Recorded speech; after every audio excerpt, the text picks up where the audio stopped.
पाहिजे. आर्य सरकारांना दुसरा अजून एक प्रश्न आहे.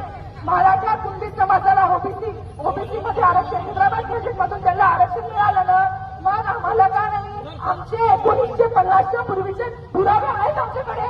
आज पण आमच्या भावदादाचे पुरावे आहेत आमच्याकडे. मग आमचे पुरावे असताना तुम्ही आम्हाला आम्ही अनुसूचित जमातीचे सर्व निकष पूर्ण करतो तरी मग हा दुर्लक्ष का? मी तर म्हणते आम्हाला जाणीवपूर्वक आरक्षणापासून दूर ठेवलं जात आहे. जेव्हा आम्हाला शिक्षणाचा महत्व कळाला तेव्हा आम्हाला शिक्षणापासून वंचित ठेवलं जात आहे. आम्हाला आरक्षणाचं महत्व कळत आहे तर आम्हाला आरक्षणापासून वंचित ठेवलं जात आहे. त्यामुळे माझा सरकारला हा प्रश्न आहे की आम्हाला असा भेदभाव का? आमचा हैदराबाद प्रोजेक्टमध्ये आमचे पुरावे आहे 1950च्या पूर्वीचे. आम्ही पुराव्याच्या आधारावर मागणी मागत आहे. खोटा नाता नाही. आम्ही आणि दुसऱ्या आणि जे बाकीचे समाज बांधव आहेत त्यांना सुद्धा मला सांगायचं आहे, आम्ही घुसखोरी करत नाही.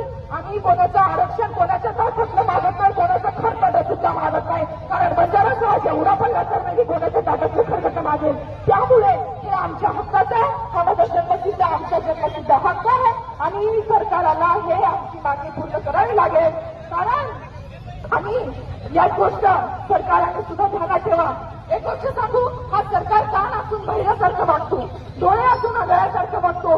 त्यामुळे सरकार आता डोळे असून आंधळ्यासारखं वागू नका आणि कान असून बहिऱ्यासारखं वागू नका. कारण बंजारा समाज त्यावर झोपलेला नाही. बंजारा समाजाला जागा झालेला आहे. बंजारा समाजाला रोखू शकत नाही.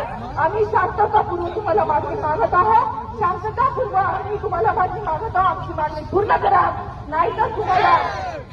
नाहीतर तुम्हाला 17 सप्टेंबर येणाऱ्या 17 सप्टेंबर रोजी मराठवाडा मुक्ती संग्राम दिवाळी साजरी करू देणार नाही.